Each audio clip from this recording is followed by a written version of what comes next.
নামাজ হচ্ছে বান্দার সাথে আল্লাহর সম্পর্কের মাধ্যম। হাদিসের মধ্যে এসেছে আল ফারকু বাইনাল আবদি ওয়াল কুফরি তারকুস সালাত। মুমিন এবং কাফেরের মধ্যে পার্থক্য হলো নামাজ। মুমিন নামাজ পড়ে, কাফের নামাজ পড়ে না। অথচ আমাদের বেশিরভাগ মুসলিম নামাজের ব্যাপারে চরম পর্যায়ের অবহেলার মধ্যে আছে। এরপরে যারা আমরা নামাজ আদায় করি তাদের মধ্যে 80% মুসলমানের সূরা কেরাত অশুদ্ধ।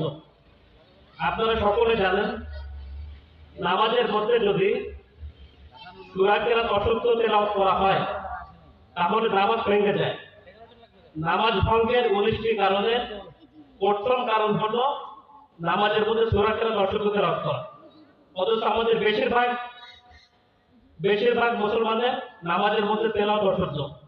এই জন্য এক্ষেত্রে আমি পরামর্শ দেব যে আপনি 5টা সূরা 1-2 মাস যাবৎ সময় নিয়ে কোন একজন আলেমের কাছে গিয়ে 5টা থেকে 6টা সূরা সহিশুদ্ধ করেন।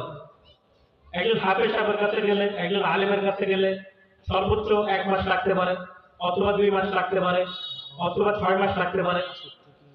আপনি যদি 6টা সূরা সহিশুদ্ধ করতে পারেন, সারা জীবন আপনি ঘোরায় ফেরায় এই 6টা সূরা তেলাওয়াত করবেন, আপনার নামাজটা শুদ্ধ হয়ে যাবে।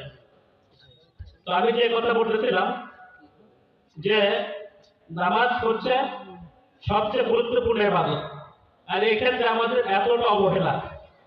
তো আমরা যে সময়টা পার করতেছি আর আমাদের সমাজের মধ্যে যত মানুষ আছে সকলে কিন্তু সঠিক পথে আসবে না।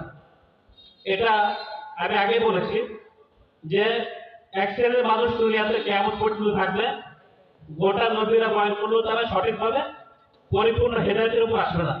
তবে আপনাকে আমাকে সিদ্ধান্ত নিতে হবে যে দিনের উপর আমি চলবো কি চলবো না, গুনার কাজ ছাড়বো কি ছাড়বো না, ইসলামের কথা মানবো কি মানবো না, এবং হালাল হারাম প্রবেশ করে চলবো কি চলবো না, শরীয়তের উপর পরিপূর্ণ চলবো কি চলবো না।